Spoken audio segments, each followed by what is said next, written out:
It essentially it's held its colour extremely well. I mean, we've got a little bit of yellow lighting in the room at the moment, but still nice, crisp and clean.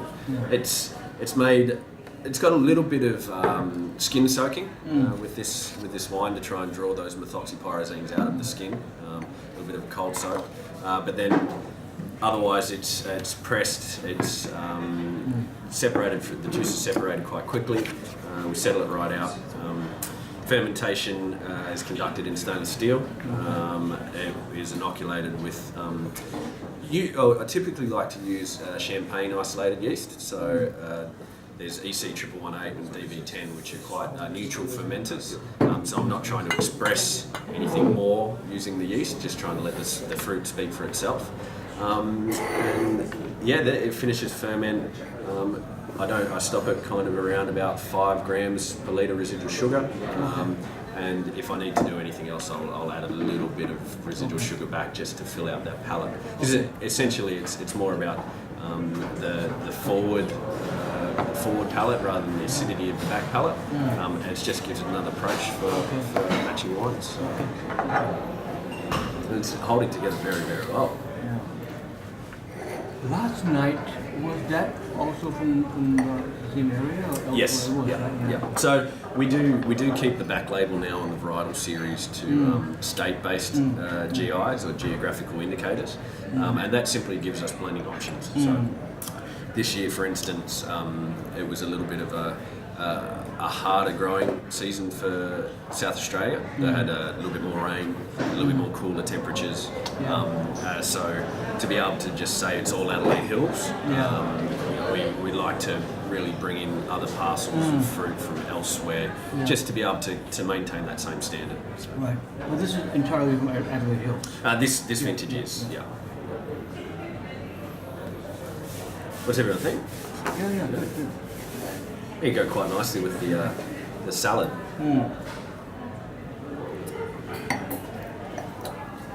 So, are you familiar with the Tempest 2 brand? Very well. I hear you're a friend of the McGuigans. We are friends of McGuigans. Yeah, very very close ties with McGuigans. They're 5th generation now, isn't it? They are 4th generation. 4th generation. Unless. So what attracted you to them? Well, it was Tempest 2 brand actually. So Lisa started the company back in '97, and then the name change happened to Tempest 2 in '98. So we're actually called Hermitage Road Wines to start with, and because of Australia signing the European Union wine agreement, You can't use that. We found out pretty quickly we couldn't use Hermitage. So Tempest 2 came about, and essentially it stands for Tempest meaning time in Latin, and number 2, so it's like our second chance, the second time at naming, our second start off. So it kind of went ahead leaps and bounds there with Lisa McGuigan and Sarah Kate Deneen and Liz Jackson for a few years. And then Scott Comans took over the winemaking in 2009 when I started as the assistant. So we've only had the 4 winemakers in the space of 20 years. We're quite a fresh little company still. So what prompted Stock to leave and give you the opportunity to become the head honcho? Scott actually took a job, funnily enough, at where Neil McGuigan used to work back in the day at Briar Ridge. So he took over Briar Ridge and then followed through to Pepper Tree. Since then he's gone to open up his own brand. I think he always had the idea of doing his own wine brand.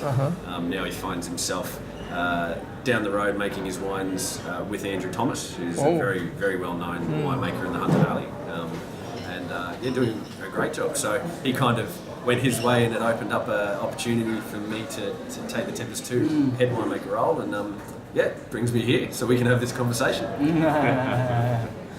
You started at a very early age, at 15, isn't it? I did work experience. So in Australia, at the age of 15, when you're at school, you're encouraged to go away and do work experience. It's kind of welcome to the real world, and I think it's also an excuse to get kids away from their parents. The parents So who gave you a break at the winery?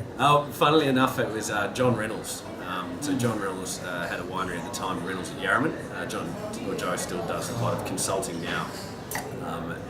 But at the time he had a family-run little winery. Waibong, is it? Yeah, Waibong, Upper Hunter, which I was lucky enough to be attending a school with a good friend of mine, Charles Reynolds, and it was his uncle. And Oh. I had expressed interest in doing wine, and they What, teed it you up. attended school at Maitland? Yeah, I did. So Good family connection. it's sometimes it's about who you know. Yeah, not sometimes. what You're you lucky you didn't go to Armadale. Well, I did go to You did. Armadale. You did. I went to Armadale boarding school actually. Oh, you did. Oh. Which I said we wouldn't mention wouldn't- boarding yeah, schools yeah. because Yeah. of So you got to get out of beer, him, is it? but so we ended up going out to do vintage for work experience with John, and I quickly became a little bit more hands-on in the winemaking process than they'd originally planned. But I got asked to make a coffee. That was my first job when I got to the wine rooms, to make a coffee. Really? Wow, that's tough, man. And I'd only ever been exposed to instant coffee because that's my parents drank instant coffee at the time. You're the But machine coffee. Well, winemakers at the time were drinking plunger coffee. Yeah. So I made them all instant coffee out of plunger coffee. And, I've never seen anyone spit coffee out so quickly. So I was quickly taken off coffee duties and put on the pressing duties. But it was a very cool experience. I fell in. Well, I was already in love with the idea, but I fell in love with it. So what prompted you to go across the Tasman to Hawke's Bay? Well, it was a combination of a number of things. My mother had met a Kiwi dairy farmer on a Contiki tour in London after she was lecturing over there for her thesis, and they fell madly in love. So she moved over. I was still at boarding school at the time, and I was missing everyone. Okay. My mum especially, but a little soiree into some home brewing whilst at boarding school, which is frowned upon. So I think it was time for That's me to leave. a rather arcane art unless you've got access to the basement where you kept all the stuff and. Well, it wasn't actually the and- basement. It was actually the roof of the boarding house, and it was. Normally it's at the church tower. The near church, yeah. Near the bell tower. The bell tower? No, this is in the roof of the boarding house. And, you can buy in Woolworths. You can just buy home brew kits. So we basically got a Cooper's home brew kit. You and we bought it from started. Dan Murphy, yeah? Actually, Woolworths. Yeah, Woolworths. Woolworths Dan Murphy. So that's what started me into the home brew making. It gets quite cold in Armadale, so there was a lot of discussions about electric blankets and keeping ferments warm. But it's a science experiment.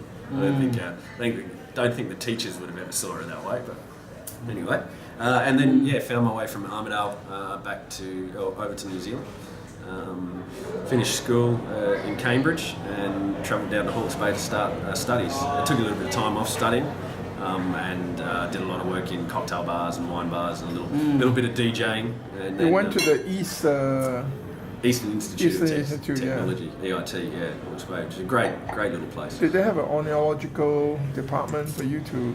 Yeah, well, when I first went there, straight after school, I did one semester, and it was quite raw at that time. A lot of it was coursework that was being done through Charles Sturt by distance.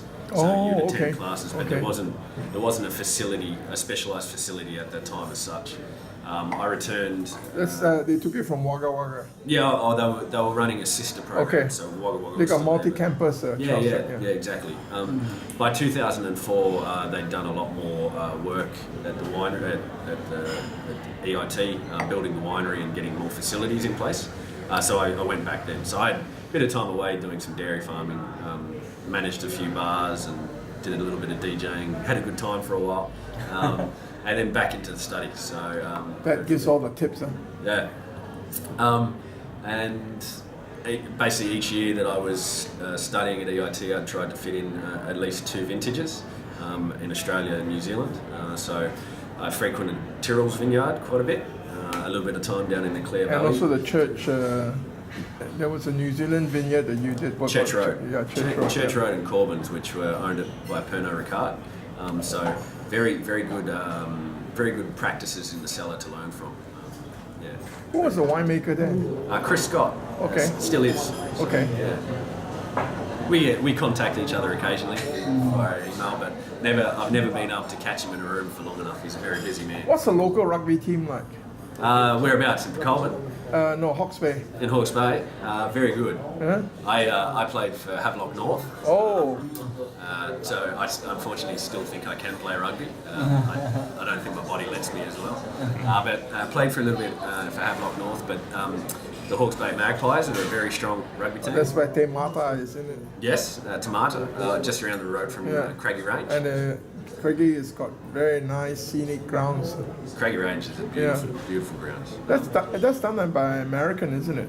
Craigie Range. I thought it was Australian. Huh? Could be American. I thought Yeah. it was Australian, but I'm not too sure. I don't know the owners at all. It's actually on the Gimlet Plains and not quite. Not On- quite, no. That's Tomatoes out the back of Havelock. It's on the way Yeah. to Waimarama Beach. Gimlet Gravel's kind of the opposite way Yeah, to okay. the triangle. So Anyway, it's a nice place. it's a lovely place. I've been very lucky in the places that I have lived, both the Hunter Valley and Hawke's Bay.